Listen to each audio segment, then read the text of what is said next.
Ayan, nagbabike yung mga pusa. May dideliver sila. Oh, bakit pa kasi hindi kayo sa tabi? Yan. So, nilalas niya yung isa ng partner niya na sa hospital yan, na sa emergency na. Oh, laki ng bill. Ang mahal-mahal pa naman. Tapos wala kayong pera. Bakit pa kasi hindi kayo nag-iingat? Ayan. Nagbebenta na lang siya ng pagkain.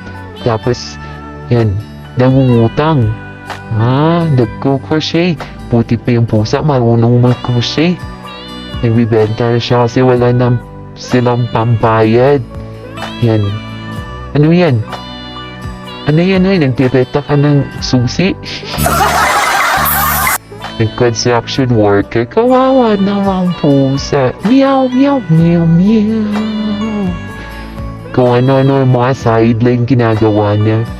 Ayan na, super happy niya.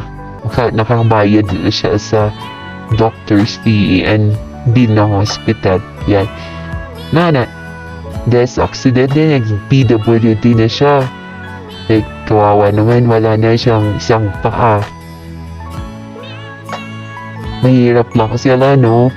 Yan, nagtatanim na lang yung partner niya ng mushroom. Nagkagawa ng mga vase. Yan, basket. Ang hardworking nila. Grabe. Nakakabili parang mga tao din. Oh, that's so nice na they are happy.